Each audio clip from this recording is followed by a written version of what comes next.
Hello and welcome to Baseball Barbacast, the only baseball podcast in the world bold enough to ask Juan Soto for a loan.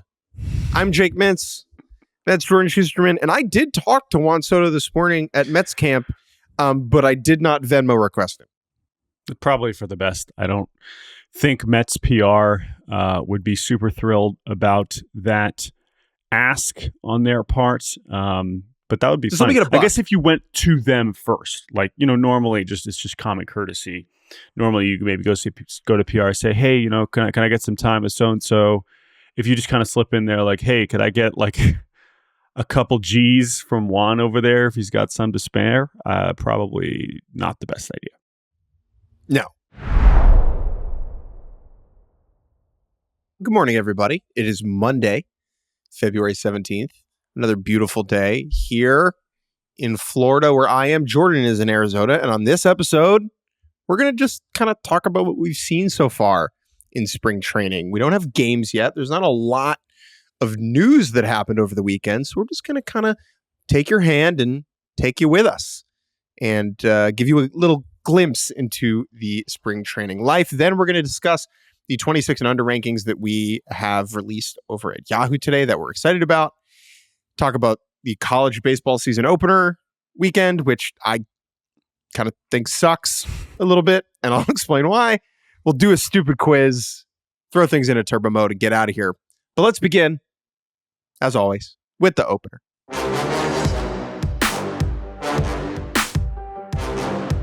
Juan Soto, the richest man in Queens. That's actually already a good place to start. Where is he on that power ranking? He showed up to work on Sunday, which is the understatement of the year. The $765 million man who the Mets gave a fortune to over the winter arrived at Mets camp in Port St. Lucie. I was there.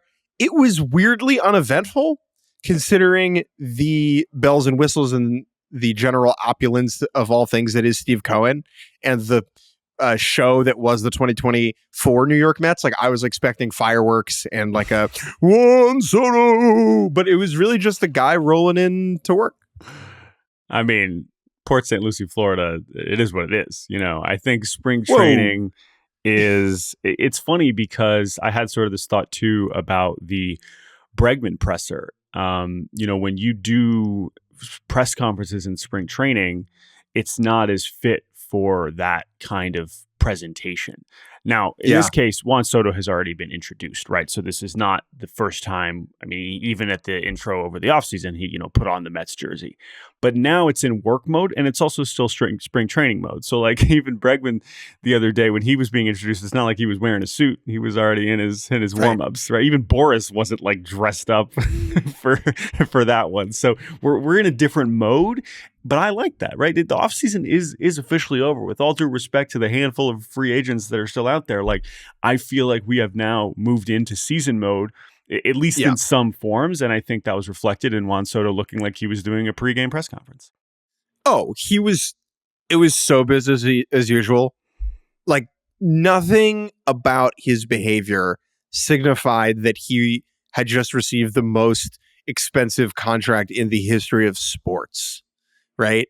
Now, I don't know what I was expecting necessarily, but it really did strike me just how nonchalant everything was. And because I'm a weirdo, Jordan, I Googled the price of his outfit that he showed up to work in on the first day. Before he changed into Met stuff, you mean? Yeah, because I think it would have been really funny if he was wearing like $10 pants, So I did some research on that. For those of you listening, this is why you listen to our show. $190 sweatsuit, a $3,300 backpack. Wow, this is like a live GQ photo shoot. I feel like I'm getting read the caption of what he was wearing. That's good. That's a good balance there. That's nice. You got to have something on there that's like way more expensive than what anyone else in the room can afford. Right, and just seeing him here and trying to wrap your brain around that he will just be doing this for the next 15 years was very difficult for me to fathom. Like, what activities do my kids what So, activities are my yes. kids into by the time Juan Soto is still doing? You know what I mean? It's just nuts. Exactly. And I know he said something along the lines of like, one of the quotes I saw was, excited to know where I'm going to be, for the next 15 years, and excited to do it with this group of guys. I was like, Juan, there's going to be a lot of different groups of guys coming through over this next 15 years. I mean, yes, obviously Lindor is the other one who we expect to be sort of entrenched for the long haul because he has that contract. But basically, and I guess Nimmo is still also under contract for a very long time. But other than that, I mean, he's going to see a lot of stuff over this next little stretch. And honestly, I can kind of relate as someone who's now living somewhere where I kind of hope to be for the long haul. I'm kind of like, wow, I'm just gonna kind of be here. Like, there's no more, transients. So there's no more like, oh, I wonder where my next stop is going to be, which I have to imagine for most professional athletes are constantly wondering about. And the 15-year tag, I mean, I guess would it feel that different if he had signed a 10-year contract? Maybe not. But when he says 15 years, it's like, oh my God, like that. In some ways, that is even more staggering than the money. I totally agree. Other things for Mets camp. Anything else from Soto? I know you asked him about what he wants to get better at, and he had an interesting answer there. Yeah, I should have been more specific. I should have asked Soto at the press conference, what offensively do you want to get better at? Because I just think that's really funny. Like, what does he need to get better at, right? Yeah, I'm trying to think. What would you, because that's not what he answered, obviously, but I'm trying to think of how I would describe what he would need to improve at on offense. He should shuffle. He should also shuffle when he takes called strikes. No, he was very vocal about wanting to improve his defense, which, like, yes, that makes sense. He's a bad defender. But his goal was funny to me. He said that he's trying to win a Gold Glove and that he's gotten close before. Now, was Juan Soto a Gold Glove finalist? Yes. Was that a farce? Yeah. Will he win a Gold Glove in the outfield? I'll take the under on that. But it is a very interesting thing to keep an eye on in this camp, how he develops as a defensive outfielder over the next, this camp in the next like 5 years. Yeah. Because if there's a world where Juan Soto can like suddenly be like an above average defender in a corner, like that's not insignificant. Yeah, no, that's a good point. The two things I would say about Soto improving on the defense, I could see like a Gold Glove at first base in 2031. No chance. He like a Carlos Santana style, I think would be kind of what we're looking at. Okay, so you think it's more likely he does it in the outfield? That's fine. He does have a good arm, and again, if you can trick the metrics well enough, if we can get the positioning, maybe the Mets positioning can be better than his previous stops. But the other thing on offense that I do think, because he also mentioned this, is the base running. Oh yeah, because obviously he is not fast. But like it's 2025, like it is easier to steal than it was before. And, over the last 2 years, he's stolen 19 bases and it was caught 9 times, which is pretty brutal efficiency. But like that's something that you could imagine him just getting a little bit craftier at as he ages. Yeah. And like, again, you should be able to just steal 15 bases because the bases are bigger and it's harder for pitchers to deal with you. So maybe that would be a way for him to improve offensively. My other major takeaway for Mets camp, and this is something I'm very compelled by with the Mets this season. Okay, so 2024 is this historic year. It will really live on for a long time in the history of this franchise. It's the energy that it brought about, all the grimace stuff, the OMG stuff, they had so many bits, right? You sure did. More bits than SNL's 50th reunion show. How many of those bits do you take with you? How many of those bits do you leave behind? How do you honor the uniqueness of 2024 and yet not beat the dead horse? And so I asked around about this. Specifically, where are the OMG signs? So there were 2 like nice OMG signs. Okay, there was one in the dugout and like one that the pitchers had, apparently. One of them is in the Mets Hall of Fame and the other is in the MLB Hall of Fame. And I think that is a perfect way for the Mets to be like, that was great. Summer of our lives. Yeah. Let's go to college. Well, again, like I think clearly Jose Iglesias, who is still a free agent at the time of this recording, is a big part of this calculus. I don't know if there's a way he finds his way back to the Mets or not, but either way, he's the most likely one to keep things going just because he is clearly going But it shouldn't be. No, I mean, and he's the perfect symbol of this. Okay, so like yeah. Iglesias, right? What is he, 36 years old, light-hitting infielder with positional versatility, who is angling for a big league deal somewhere, who dropped the Song of the Summer and revitalized the Mets, right? But he's not actually that good anymore, okay? Especially, and he particularly does not fit on this roster. And as difficult as that is to swallow, Mets brass has been very forthcoming about this. They have essentially said, we do not have a spot on this team for Jose Iglesias. And especially with Pete Alonso coming back, that is true, right? Pete's going to be at first, McNeil's going to be at second, Lindor's going to be at short, and Mark Vientos is going to be at third. Now, on the bench, that leaves you a ton of other young guys that they're trying to give playing time to, with Ronnie Mauricio at some point. How does Brett Beatty fit in all of this? And so it just doesn't make sense to have Jose Iglesias here, as tough as that is. Nothing lives forever. Yeah. And I just don't think a reunion will happen. Sure. I'm with you. So, but to that point, then it's like, I think they're going to have to come up with new stuff. So then I guess my last question about this topic in particular is, who is most likely to kind of spearhead the next wave of bits, I guess would be the biggest question, right? You have some key returners. You have plenty of key returners, right? But Pete Alonso in some forms, he gave us some of the pumpkin stuff. Jesse Winker certainly became a fan favorite in some senses, but he played a little bit of a different role. So I guess that would be my question is who is going to, I think it's probably more likely to come maybe from the pitchers, right? I know a lot of it was that Manaea, Luis Severino dynamic. We don't have Severino anymore, but Manaea being back maybe helps. So I don't think this team has the same level of whimsy that last year's club did. That's not really a Juan Soto thing, which is fine. Right. That's what we don't have. It's the whimsy, right? There are interesting people who will do interesting things as humans, but it's not as theater camp as it was a year ago, and that's okay. If I had to pick someone, it would be Sean Manaea, just because he seems to like a shtick. He likes a bit. Maybe Ryan Stanek, front of the program, he can get on that too. But they need like they don't really have a backup catcher goofball type.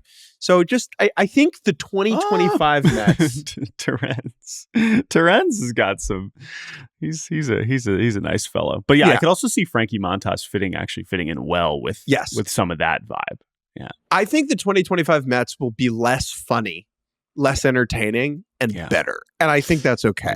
I think they'll take that trade-off. So I have some questions for you. You are in Arizona. Yeah. You went to Dodgers camp, Cubs. You saw Rangers and Royals. I just want to start with Dodgers camp. Like, that's a place to start. What's the chaos level? Probably the place to finish. In terms of the media attention around Soto and Sasaki and how mayhem was it? Yeah. So you said Soto there by accident. I don't know if he's also going to end up on the Dodgers somehow. No, he got traded. Yeah. Okay. All right. Yeah. So I think with the Dodgers, it's having done this now. This is the third year I've come down to Arizona and done the Dodgers, and it's certainly escalated recently. Last year with Ohtani's first camp as the Dodgers, it was mayhem. And at that point, it was just like the fact that he was on the team at all and just adjusting to that. And he was really taking up the oxygen. Now, at the same time, the Dodgers last year were entering another year where it was like, all right, this is awesome. You have Ohtani, you have Yamamoto. This is an amazing roster. But like, when are you going to win a real World Series, right? Like, you guys got to go out and prove it. And so now they're kind of carrying a different level of confidence and importance, right? Dave Roberts repeatedly referring to the Dodgers as the epicenter of baseball, like, because you have all the questions about, you have now Roki there with his locker in between Yamamoto and Ohtani, and it's like, holy crap, like, they really pulled this off. This is an astonishing trio of three of the most talented Japanese players you've ever seen, and they're just hanging out. And Roki has so far, I think he's thrown one bullpen. I was not there that day, but like, he has not been one of the biggest stories, right? There's so much focus on Mookie playing shortstop. There's so much focus on Ohtani getting back as a pitcher.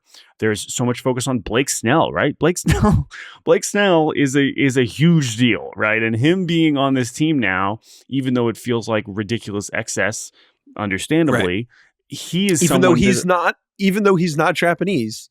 He's not, but the point is like he's getting more attention. I feel like there's a lot more buzz about him because realistically, especially the average fan, as much as we like to think that the Roki thing was a big deal, and it was, of course, it crossed over, but to all the fans that show up on a Saturday, I mean, the number of people that were there on Saturday, because I was there Thursday and Saturday. Thursday, whatever, it's still work week. Like there's a lot of fans in the backfields, but I don't know what the setup is at every camp in terms of fan access. But the Dodgers set it up so that, I mean, there's so many people there. And especially on the weekend, it feels like a way more important thing.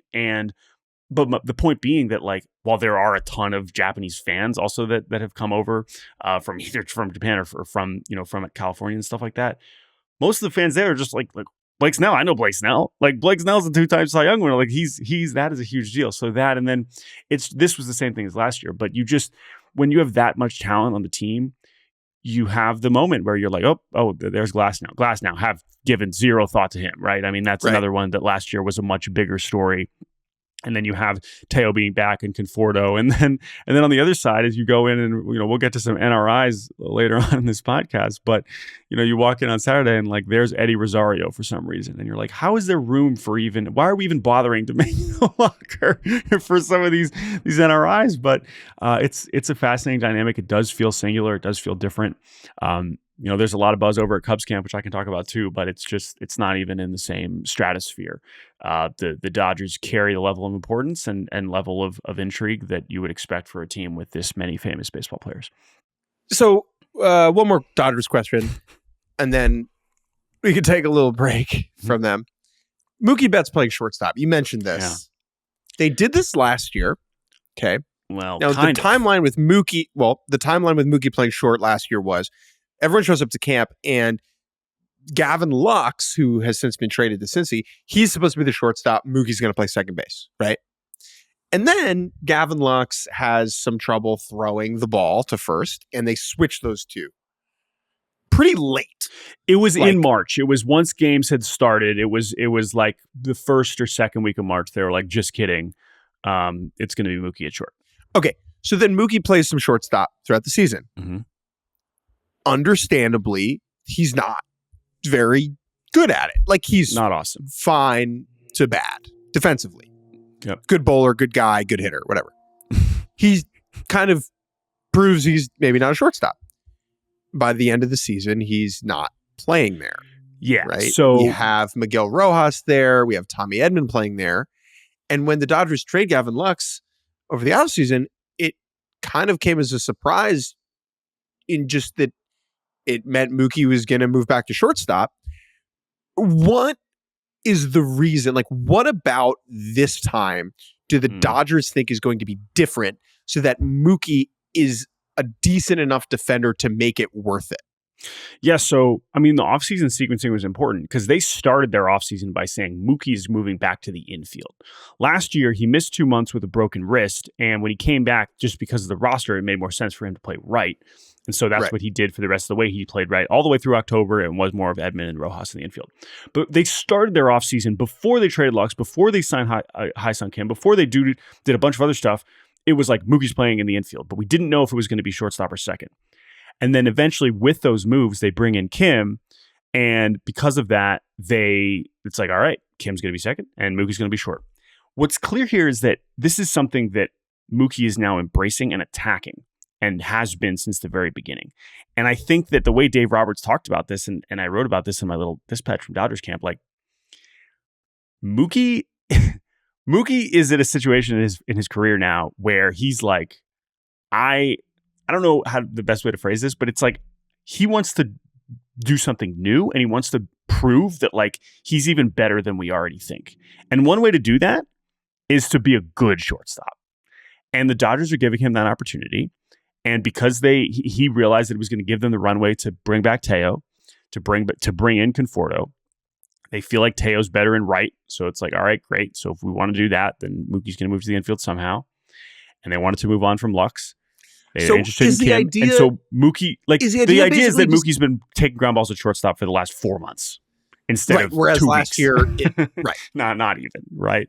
And Okay, I think that so- he just wants to prove that. And he thinks that it is a combination of, I can now show that I'm actually even better than you thought. And this is helping the team around me. Now, I think that still brings questions. You could still say, I think that one of the things about this Dodger season is the defense could be bad. This is a team that could be a bad defensive team.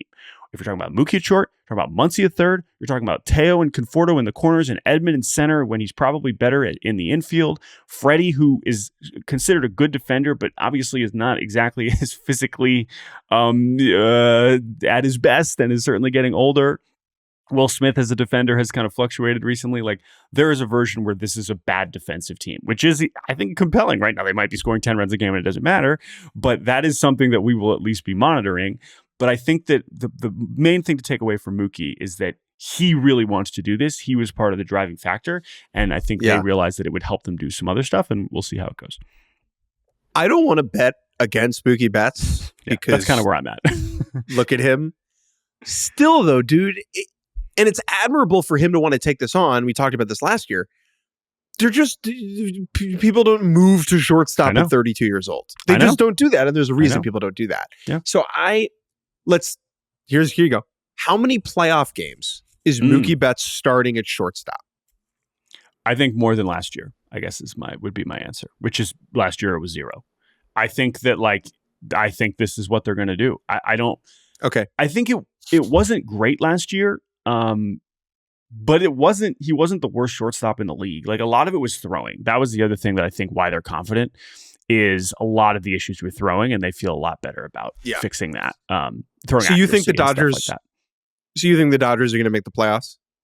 That I'm feeling good there. Yeah. You feel good about that? Okay, cool. Very, very cool. All right, let's take a break, Jordan.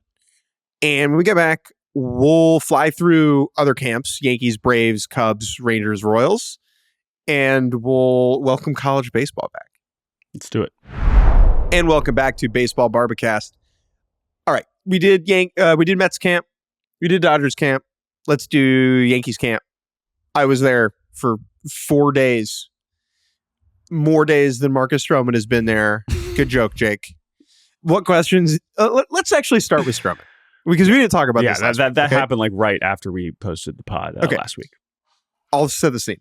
Marcus Stroman, veteran starting pitcher, year ago, signs a 2-year deal with a 1-year vesting option. That is important to understand for a 3rd year. Last winter with the New York Yankees.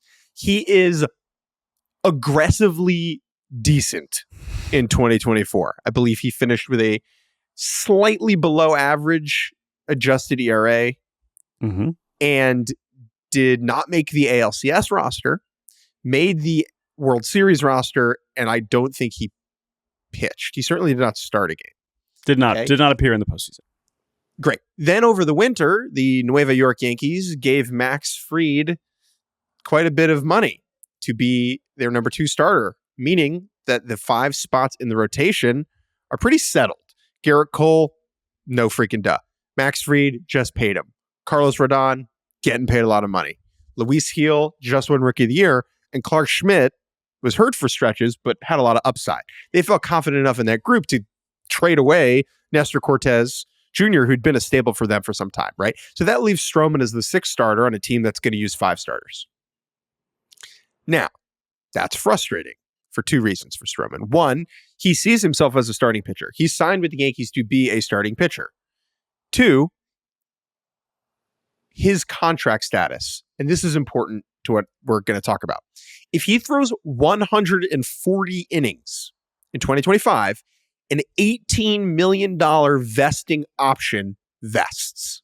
Okay. He has to get to 140. Day 1 of pitchers and catchers last week. Who's not there? Marcus Stroman. I said this to you and producer Andrew Hartz. I was like, I didn't see Stroman today. And you were like, he was there. And I was like, oh, okay, you're right. I will find the video of him walking in, but he must have walked right back out. He walked in on the day where they did physicals. He was there. Okay, that's what I was seeing. Saw. But Yes. I, the person who was actually there, should have That's been true. more confident in myself That's that I did fine. not see Marcus Stroman around town. So that's on me.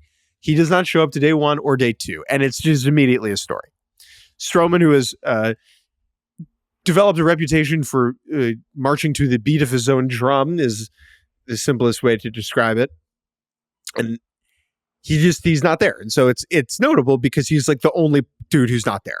Not the only dude who's not there at Yankees camp, but like the only pitcher or catcher who's not at any camp. Now, technically, he does not have to report until the 22nd, as is his right during the CBA or within the CBA, but like no one does that, right? So while it is within the rules, it is against the spirit of the expectations. Okay, and then it gets nuts, right? Then it's just like Marcus Stroman this, Marcus Stroman that. Then he shows up on Valentine's Day. Okay, says that he was feeling the love in the air and he wanted to come in, and proudly proclaims that he is a starter and he will not pitch out of the bullpen. Yeah. What do you make of all of it? What compels you here? Yeah, so I think when we just like let's stick to baseball here for at least a little bit. The $18 million for a sixth starter does not make sense for anybody. Sure, right, and that's understandable, and that option is important, right? Because even if there are teams that want Marcus Stroman in 2025, you can imagine there aren't a lot that want to commit to him right now to pitch for them in 2026, and if he gets to those innings, that would be the case. You mentioned Max Fried, but you look at the Yankees rotation last year, and of course injuries are a big part of that, and I know a lot of that is because Gerrit Cole was hurt, but it is compelling when you realize that Nestor and Stroman made 60 starts last year, basically, and they are replacing him with Fried, who's obviously not going to make 60 starts, but they are, they're replacing him with Fried and hopefully healthy Gerrit Cole, healthy Clark Schmidt. As is the case with the Dodgers, too, where there's like a ton of like, what the heck is this rotation going to look like? Because they have more options than you know what to do with. The Yankees, I think, rightfully so, and it seems like this is how Cashman handled it. He's like, listen, there's really no reason to do anything right now. From the amount of time between now and opening day, for everybody involved, means Marcus Stroman is correct that he should show up and prepare to be a starting pitcher. And I think he knows that, because that is, I think, here's the thing. $18 million for a six starter, no, but $18 million for a 4 or 5 starter on another team or on this team when somebody gets hurt, that's basically what he was last year. And there was value in that. Cashman said about that. Like, Stroman was a big part of why they got through the regular season. But he's obviously he's not their plan A, and that's the tension. Sure. And he's a proud guy. He thinks of himself as a starter. My first thing is, okay, well, you should have pitched better, right? So don't like it, pitch better. Marcus Stroman is right now, currently, the 6th best option on the New York Yankees. Right. That is a fact, right? He can and maybe should believe otherwise, right? If you're an elite athlete, you're constantly playing this mental game with yourself. Marcus Stroman thinks he's the best pitcher in the history of the sport, as he should, right? If that's what he needs to do to be good on the mound, that's great. He thinks that he can be better this year than a number of the other Yankee starters. He should fight for that. That's great, right? But no rational person is going to look at the options they have and think that Stroman should be in the rotation if everyone stays healthy, right? Yeah. So what does Stroman want? Stroman wants to get to 140 innings. He wants to be a starting pitcher. Both of those things are totally reasonable. And so by not showing up on time, he was clearly sending a message, right? Mm-hmm. Now, the Yankees are not obligated to do anything in response. And that's basically how they handled it, right? They played it straight. They said all the right things. That's just Stro being Stro. Like, we wish he was here. He's not. For all of Stroman's like quirks and at times, right, like being a little odd and different, he's liked in the room. Like, there have been places in baseball during his time where he was not liked. And how much of that is him versus the culture of baseball dealing with a black dude who talks his mind? Like, we can have that conversation, right? But like in New York, they like him in there. And this is not people BSing, right? Talking off the record with players and employees, they like him in the room. And so he's operating with a little bit more like juice, I think, than maybe people expect. Like, he's not going to be ostracized for how he's been handling this. Yeah. But at this point, I mean, like, what does it all mean? One of 3 things is going to happen here with Marcus Stroman. 1, he gets hurt, right? And the 140 innings line doesn't even matter because he's hurt. 2, another Yankee starting pitcher gets hurt before opening day. Stroman slots into the rotation and he pitches for the Yankees. He's still probably not getting to 140 innings, but that is a path forward, right? This happened a year ago when Garrett Cole got hurt during spring training. Starters get hurt in spring training all the time, which brings me to number 3. A starter on another team gets hurt. And that team then looks around and says, ooh, we could use Marcus Stroman. His trade value right now is lower than it'll be in 2 weeks and is lower than it'll be in 4 weeks as these pitchers start to drop like flies, unfortunately. Yeah. And so it doesn't make any sense for the Yankees to deal him right now when they could wait and probably get more value for him. Now, they're going to have to pay down some of that contract because no one's paying $18 million for Marcus Stroman at this point. With the option too, right? That's part of also what's making it a little dicey. Of course.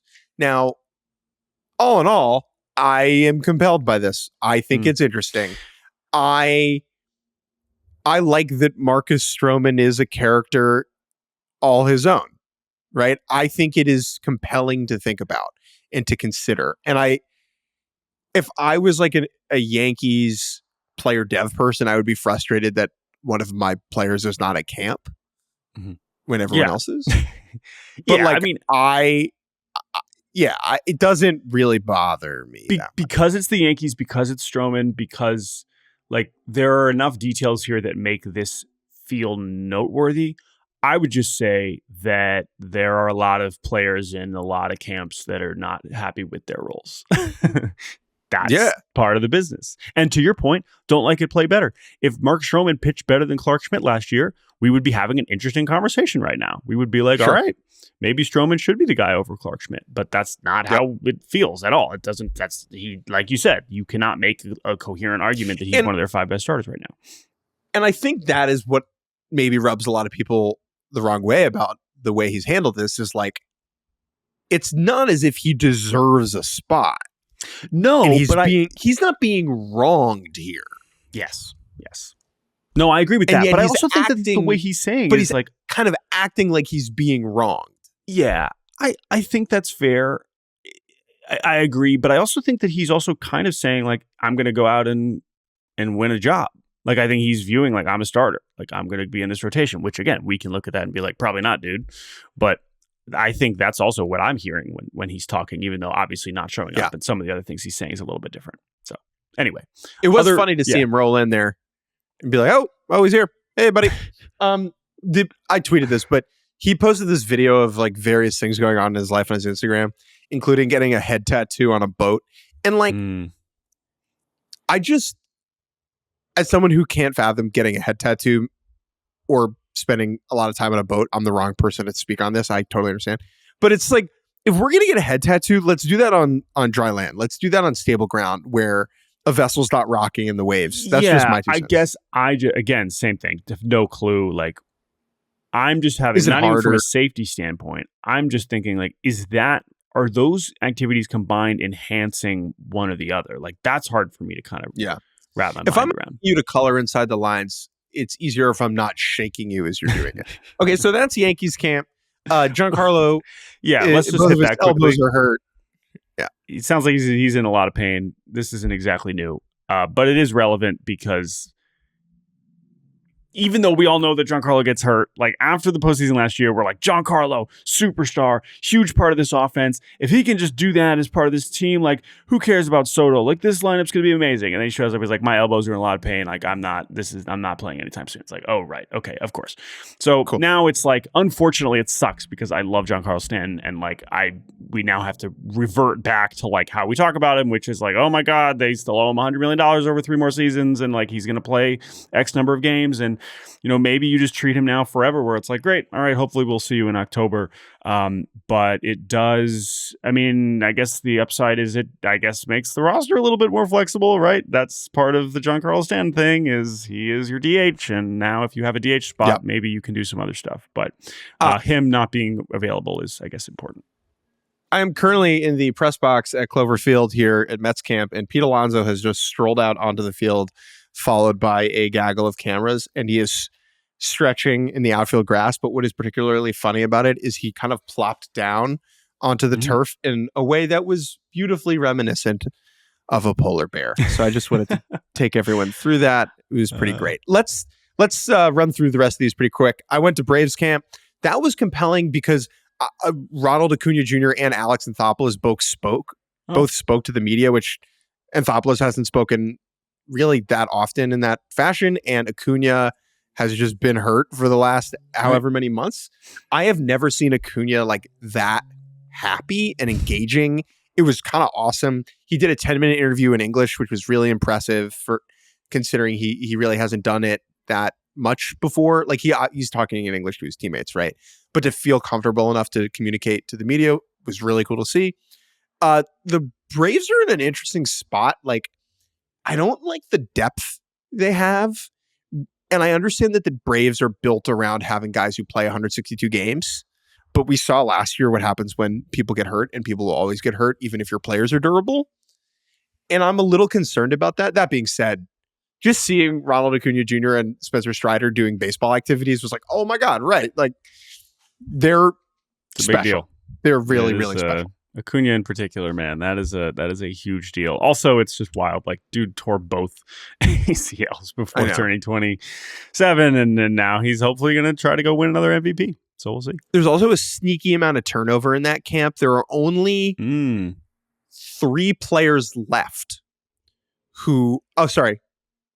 five players left who appeared in the 2021 World Series. We got an email about this.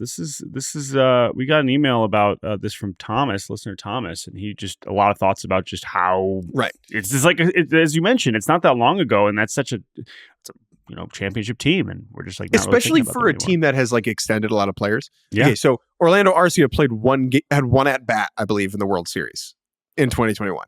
So that one doesn't totally count. Sure. Dylan Lee had 2 outings, and I don't think it was high. I guess he maybe started a game because it was weird, but Dylan Lee is another. And then it's Ian Anderson who's trying to win the 5 rotation spot. Austin Riley, Ozzie Albies. So like a lot of turnover for the Braves. Travis d'Arnaud gone, Charlie Morton gone, Max Fried gone. Some of the coaches have moved on, like Sal Fasano. So I'm really compelled by the Braves and what they look like in 2025. Jordan, very quickly, Cubs, Rangers, Royals. I'm going to skip that because we just have breaking news, which is that Mike Trout is moving to right field. And I want to talk about that because, again, Cubs camp was cool, and I'll be back there again this week. So, like, I'll have more Cubs thoughts later on this week, and we'll save that. But just because this is breaking news, and if I wasn't recording this podcast right now, I was going to go over to Tempe and listen to Mike Trout talk. Mike Trout's going to move to right field. It's not that surprising, but also like this is something we've kind of been wondering when it was going to happen for a long time. And I guess this is the first step towards the first actual change to try and keep Mike Trout on the field more often. So, what that means for their other outfielders, who cares? Mike Trout's obviously the most important thing that happens there.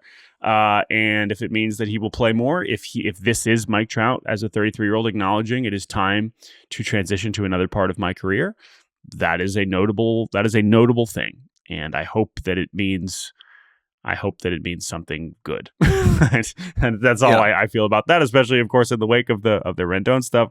Obviously, Trout is a very different thing because he has tried his best he's put the work in, and his body is betraying him in a way that is very, very sad and frustrating. So I hope that we can get a better year out of him and a healthier year. When you said Mike Trout moving, I was like, he's leaving Jersey? That's never happening. Come on now. But he just built a golf course. Let's move away from spring training and hit a couple topics before we take our second break.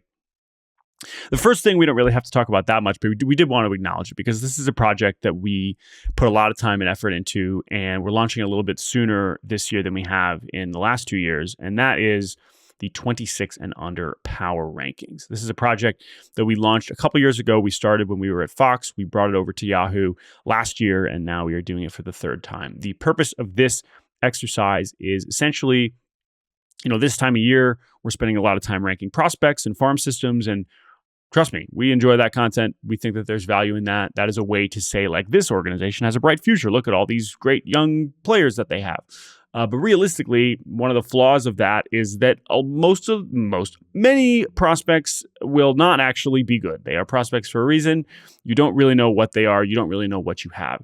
And so as a kind of response to that, we came up with a project to look at an organization's entire young talent base, players that are already succeeding in the major leagues at a young age, and thus they're either and or have a lot of years of team control left, and so they're clearly going to be a part of their team, or more simply, their primes are still ahead of them, right? That's really why we want to look at these players and which teams already have players that are good in the majors and are young.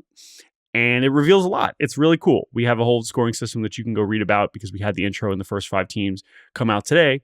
But, passing this around the industry and sending it to front office people and getting their feedback is really interesting because we get to learn the sense of where the other teams kind of sense like, oh, that team has got some good stuff cooking. Like they might not be good right now, but like that's a team you got to watch. Or like this team, they might be good now, but it ain't going to be pretty in short order. So you can kind of get a sense for, you think about it as highlighting the long-term optimism, but it also in some cases can kind of show you like, oh boy, they're going to have to get some stuff going. And I think that's kind of a good place to start with the beginning of our list, which is from teams 30 to 26. I think prospect lists can be overwhelming at times for a casual fan because these are players that they have never seen play baseball, whether that is in person or on video. And I think I like the accessibility of how we're doing these young talent rankings because like you all know who Gunnar Henderson is. Okay. And Gunnar Henderson, every team in baseball would rather have Gunnar Henderson than every prospect. Right. Like it is not really that close. Okay. Mm-hmm. And that is even true. I'm trying to think of like a slightly different player. Okay. So like Austin Wells, okay, or Anthony Volpe are good examples. Mm-hmm. Like Anthony Volpe, most teams would rather have him than most prospects. Yeah. And yet we have kind of not like forgotten about him because he's the shortstop for the Yankees, but we've forgotten about him within the specific context of a team's future. And that is what we're trying to encapsulate and spotlight with this project. Let's just fly through the bottom of this list here. Sure. If you don't mind. Yeah. Because the bottom is always funny to do. Yeah. And obviously, this is another thing, right? Because there are bad teams that have good farm systems, the White Sox, for example. But listen, if your team in the majors is horrible, that probably means that at all ages, there aren't very many good players. Right. And that's where the White Sox are right now. That's where the Marlins are right now. That's where even the Rockies, who actually do have some young pieces without any pitching to speak of, like that's where they end up. So we have the Phillies are at 30, dead last, bottom of the barrel. That has more to do with just a lack of young pitching and hitting at the big league level. Yeah. And that's not necessarily a problem. They've paid a lot of money to make sure that they are filling those positions. They've traded away a lot of talent to make the team better at the deadline. They have a solid middle of the road farm system with a couple of high end dudes in Aiden Miller and Andrew Painter. So it's interesting because them being 30, I'm not like worried necessarily about their future. There are obviously concerns, but for a team to be in 30, it doesn't necessarily match up. Whereas at 29, where the Rockies are, I'm like, I don't know what's going to happen here. Right. Because they don't have those pieces at the big league level. And that's a good reminder that it's not all about the young talent, that there are other ways to win. There are different ways to build a roster. Right. And having those two teams back to back at the bottom, I really liked. Yeah. I mean, the thing I'd say about the Phillies is like, they're still going to be really good this year, as they should, and they can keep spending to stay good in other ways. But it's a lot riding on Painter and Miller to like be part of that next wave. Like, and those are really talented players, but you're really counting on them when we're doing this exercise a year from now. You're really hoping that those are players that you feel like are absolutely parts of your core. Chicago White Sox were in at 28. You kind of already talked about them. Made a lot of trades to acquire a lot of good prospects. Yeah. None of them have had significant success at the major league level yet. They just haven't percolated up there. Yep. There's way more value in a good young player at the big league level than there is in Double-A. In a year from now, the White Sox could be at 15. They better. Right? I mean, that's the thing. This is the team that you're really hoping is 5 or 10 spots higher a year from now, because right now it's just desolate. Similar case with the Miami Marlins, who have made a lot of trades as well. They have a little bit more young pitching at the major league level, specifically with Yuri Perez, who I'm excited about. Yes. But I would say the Marlins and the White Sox are in similar spots as the two teams least trying to win baseball games in 2025. At number 26 is a team that's really trying to win baseball games, and that's the New York Yankees. Losing Juan Soto obviously hurt them. They dropped 12 spots in our rankings. They have a strong core of young position players with Volpe, Austin Wells, Jason Dominguez set up the middle. But this team, which has an amazing reputation for developing young arms, has just traded away all these arms in a bevy of deals over the last 3 to 5 years. Yeah. And so they're pretty barren. Now, I have faith in this system of developing those arms so they can make trades at this deadline or bring guys to the big leagues if they need to. But generally, this low ranking makes sense to me. Again, they just don't have the pitching in the upper levels. They've had almost no 2600 pitchers contribute. The one that they had last year was Luis Gil, who weirdly, even though he was a rookie, he ages out of this exercise because of how late, he was a rookie. But the lack of pitching there, and then honestly, just the top of their farm system right now, from a prospect standpoint, like Spencer Jones struck out 37% of the time. And like, if that's your number one hitter right there, like this is where you kind of like the Phillies, like you're going to still be really good this year, but a lot of your really good players are older. And so there are some concerns. And you see the long-term impact of drafting at the back of the first round or signing big free agents that make you lose your comp round picks, right? And that's a good thing because we don't want the Yankees to have and the Dodgers to have all these competitive advantages, right? So keep an eye on our 26 and under. We think it's a really fun project, a good way to look at the game from a slightly different angle. One more thing before we take a break.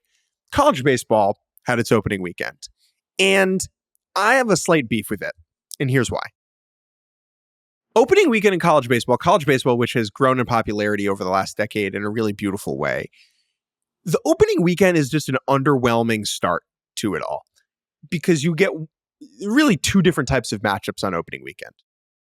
You have the powerhouses in warm weather areas playing at home against, let's be kind, undermanned teams from the north traveling down. Hofstra at Tennessee is an example. Marist at Wake Forest. And they're just getting worked, right? And the atmosphere is good. It's good to have college baseball back on campus, but the games are not compelling enough to tune into, right? And then the other option is you have top 25 teams playing in these empty, cavernous big league ballparks with awful atmospheres.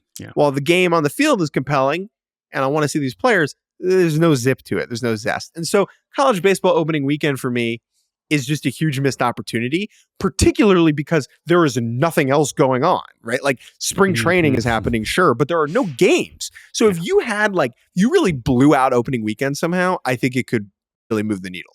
Yeah, no, I think that's valid. I think for us as college baseball fans, we all look forward. It's great to have games that do mean something. These games count, and the players do care a lot more than anything that's going to happen in spring training. So we like that. But yeah, we're waiting for conference play, right? But we had some, and also it's just if you apply it's spring training for everyone, you can tell that it's early for some of these teams because there's good teams giving up a lot of runs. There's bad teams. There's teams that are, some of these box scores are just completely out of control. And part of that is because college baseball is very offensive right now. But yeah, D1 baseball is something we are quite passionate about. I'm sure we'll work. And I wrote a whole preview about it last week that you can go read to kind of get some of those bigger storylines. But other than that, it's just nice to have games on that we can turn on. But I do agree the things that we love about college baseball, we're not really getting them for at least the first month or so. All right, let's take a break. When we get back, I'm going to give Jordan a quiz. And welcome back to the end of Baseball Barbecast. We're going to play a really dumb game. We're going to do a dumb quiz because we're dumb and you're smart. And so you get to listen to dumb people to pass your time. This is great. I'm so excited for this. I know I gave Jake homework last week and he requested an extension. So my dog ate it. We're gonna have him complete his homework assignment. I assigned Jake homework, which was to figure out who Tomoyuki Sugano is friends with, but Sugano only arrived at Orioles camp a couple days ago, so this will give you a little bit more time to go down there. So you're not doing your homework, but you're giving me a quiz now. This is a quiz. What is this quiz? This is a NRI quiz, a non-roster invitee. Every spring training camp is chock full of players just looking for a job. Some of them are prospects, these NRIs. Some of them are just hanging on. Some of them are just don't want to say goodbye. And what I have here is a list of 25 NRIs, non-roster invitees, names that you know. And what Jordan is going to do is tell me where they are, who they play for, what this NRI wearing now. Where their locker. Where this locker. Okay. There are 25 on this list. We will see how you do. Please feel free to play along at home and let us know if you get all 25. You are a sicko. I'm hoping for like 60%. And we will begin with Abraham Toro, former Mariner, Astro.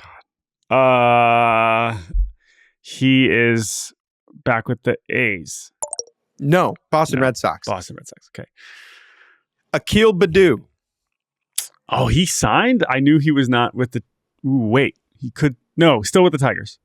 Yes, Akil Baddoo. Okay, all right. Who was jettisoned from the 40-man roster. You tried to trick me. He was outrighted, but he's still with the Tigers. Okay, I got that one. Nice. Anthony Gose, former outfield prospect who then became a hard-throwing reliever. He throws absolutely cheddar. He's 34 years old. So he kept coming back to Cleveland. You couldn't get rid of him, but I think he's somewhere else now, and I'm just going to... Atlanta? Nope. He is with the Mets. I can see him from where I am sitting. Okay, I had no idea. I knew he wasn't back with Cleveland, but he it's probably funny will because be his locker... season. He's 34 and his locker is like between two guys who are 12. Catcher Austin Nola, brother of Aaron Nola, Padre, Mariner. I believe Arizona. He is in the state of Arizona, but he was with the Colorado Rockies. Oh, man. Okay, I should have known that one. Speaking of a guy who could hit a 500,000-foot home run in Colorado, Bobby Dahlbeck. Oh, White Sox. I mean, he might be getting 300 plate appearances for them this year. Former first-round pick and Vanderbilt legend Carson Fulmer. Oh, he's with is he big Pirates? Pirates! Okay, yeah, Pirates. All right. I like Carson Fulmer a lot. The person. I know he hasn't had a lot of success pitching recently, but he's a good dude. Kevin Biggio, Craig's boy. I saw him at Royals camp yesterday, so that one is a little bit easier. Changeup God. He walked so Devin Williams' airbender could run. Chris Davinsky. Oh, that's so funny. Former All-Star. I thought you were going to say Trevor Richards because I saw him with the Rangers. Chris Davinsky. In Arizona. I could see him right here. He is also at the Mets. I talked to him this morning for like 20 minutes. I had no chance I would have gotten that. Okay. Former future Yankees Cy Young winner Davy Garcia. Milwaukee. That's one that I'm also sneaky optimistic. Maybe he could, throw quality 45 innings for them. Last year, this man was like getting very consistent playing time with the New York Mets. He had 194 trips to the dish. DJ Stewart, where his locker? Oh man, I thought I saw that one. I don't know. Toronto? I don't know. Pittsburgh. All right. Pittsburgh also. Wow. Okay. All right. I'm probably around 500 right now, but keep going. Yeah. Next up, a man who I really believed was good, and he's not. Dom Smith. Yankees. Yes, he is with the Yankees. Yeah, that's good. Maybe he'll play now that Giancarlo's out. Maybe he play now, where he locker be. The Braves used to employ this gentleman, and he looked like a real good starting rotation piece until he got angry and punched a wall and hurt his hand. Huascar Yanoa, where he be? Oh, man. He's... I think he's still in Atlanta. No, he's with the Twins. Oh, man. He was good, man. Yeah, I don't. That one is like what could have been because it felt like he really was going to be something. Don't punch a wall, kids. Next up, this gentleman was on the Yankees last year and played like 3 times in 5 months. Jahmai Jones, where he? I think he's in Arizona. I think he's on the. No, you're already wrong. Right, he's with the Tigers. Okay, next up, former All-Star Jake Lamb. Oh. I keep guessing the Diamondbacks, and I keep wrong. No, Pittsburgh. He was in Pittsburgh last year. However, now, like Barry Bonds, he has joined the Giants. Next up, the single most boring interview we have ever conducted involved a then college pitcher at the University of North Carolina named J.B. Bukowskis, who was with the Astros, and yes, he is now with the Brewers. Okay, next up, this guy hit fourth for the Yankees multiple times in 2024. J.D. Davis. Yes. This long-limbed, flame-throwing reliever was a key member of many Orioles bullpens. He then was with the Mets and pitched for the Diamondbacks in the World Series. Miguel Castro, the string bean, where he? Houston? Yes. That one is like, he could absolutely be good for them. That would not surprise me at all. This man hates Ferrari. Mike Ford. Mike Ford. I should really know this one because he's Giants? No, that's wrong. Damn it. Twins. Okay, next up. Damn, the Twins have Mike Ford and Ty France, man. That's wild. Jesus Christ was not the only guy born on Christmas. Nabil Krismat. December 25th birthday. Where he? I think he's... Oh, boy. I was going to say Padres, but I don't think that's right. So I'm giving. We know Christmas is on the 25th. Where is Krismet? I don't know. Padres? Phillies. He's with the Phillies. Damn.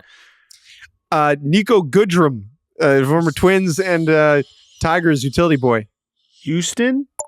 Padres. They need anybody who can play a position. No, that one I actually. That's terrible. Okay, I'm choking. Next here. up, how many? Five left? more. Five more. Roki Sasaki, who is hilariously listed as an NRI on the Dodgers website or online. Where does he play? It's accurate. Minor league contract. He's got to earn a spot. Which is interesting because when are they going to make that 40-man move? I don't know. He's on the Dodgers of Los Angeles. Okay, he's on the Dodgers. Okay. Sean Newcomb once carried a no-hitter into the 9th inning, but he's not with the Braves anymore. Boston. Good. New England zone. That one that one is I did not realize he was still pitching. 3 more. Maybe the single best smile I've ever seen in person, the Brazilian flamethrowing reliever Thiago Vieira. Maybe not a household name. Oh, I love this guy. But he is in our house. I know I keep guessing on it and it keeps being wrong, but I'm going to do it again. Arizona? Yeah. Okay, finally. That's big. I love Thiago, man. That guy's awesome. Longtime Mets backup catcher Tomas Nido. Where he do? I think Detroit. All yes. Right. He's just poor man's Al Avila. And then last but not least, friend of the show, podcast guest or host in his own right, Zach Short. Where he be? And now I feel like a turd for not knowing this. He's in Houston too? He is in Houston too. Okay. Strong, nice. Jordan. Getting the last 5 correct. You finished 14 for 25. Okay. So I was right. That was right around 60%. I feel pretty 56%. Okay. If you played at home, let us know how you did. Are you a sicko like us? Do you need help? Are you better than Jordan? We are the only baseball podcast in the world who played that idiotic game. That was so fun. I thought there were going to be more players that I truly had no idea. You had ones in there that I feel like I should know. So I think you nailed it with the mix there. All right, we're going to turbo mode a couple moves and say goodbye. So let's zoom through these. Guardians signed Jake Junis and maybe John Means. Nothing official about John Means. Chris Cotillo reported they might be going after John Means. This is just, Jake Junis he's actually decent. But the thing is like Cleveland clearly was going to need to get as much more starting pitching as they needed. It got really dire last year, and they clearly do not trust the younger wave right now. So they've added Ortiz. They bring back Bieber. They bring in Ciccone. Now they have Junis, maybe John Means. Sewald, right, kind of anchoring that bullpen maybe as their veteran. They need more arms, and I'm interested that they are spending money on them instead of developing them. Jake Junis is the epitome of a thing that front offices care about way more than fans. Like every front office all the time is thinking about getting a Jake Junis in just to give you some depth. It's true. Right? It's true. Like there are a lot of text messages about Jake Junis. I'm telling you, as a Jake, I get him. It's a good slider. His numbers were sneaky good last year. The Nats signed Paul DeJong. I would have liked Major League deal. I would have liked this more had they not also signed Amed Rosario. But sure, whatever. I guess they are like half kind of not really trying to win. Mike Rizzo wants some more veterans, and Paul DeJong will now join Amed Rosario and Nathaniel Lowe in the adults in the room, as the Nationals have lost many of those recently. So kind of easing the burden off of Trevor Williams to be an adult in the room. And now Paul DeJong goes in there and he will play some third base. But I hope they don't block Jose Tena. I like Jose Tena. Let Jose Tena cook. Here's another NRI, Jake, and then we'll say goodbye. Amir Garrett has inked a minor league deal with the Toronto Blue Jays. And this is perhaps a good place to end, because as we record this, today is a big day in Blue Jays world, as they may or may not extend Vlad Jr. We will talk about that later this week. Most importantly, they have Amir Garrett now. And Amir Garrett, who I don't think pitched in the big... Oh, no, he did pitch in the big leagues last year. He made 6 appearances for the Angels of Anaheim. And now I believe he was like posting a bunch of videos of him throwing from a much lower slot. So we'll see what that means. Amir Garrett, having him back in the majors with a team that actually matters would be lovely. So I'm wishing Amir the best. But obviously the Blue Jays are going to be much more focused on Mr. Vlad Jr. today and for the rest of the season. Escogido legend Vlad Jr., of course. But I think that's all we got, Jake. We're done. We did a podcast. Thank you to producer Colin, filling in for Andrew Hartz, for making this show possible. You can email us baseballbarbacast@gmail.com. Our spring training tours continue this week. Games start on Thursday. I will be at that opener, Cubs and Dodgers. But we'll talk to you before then. Thank you all for listening. Thank you, Jake. We'll talk to you soon. Bye. Goodbye.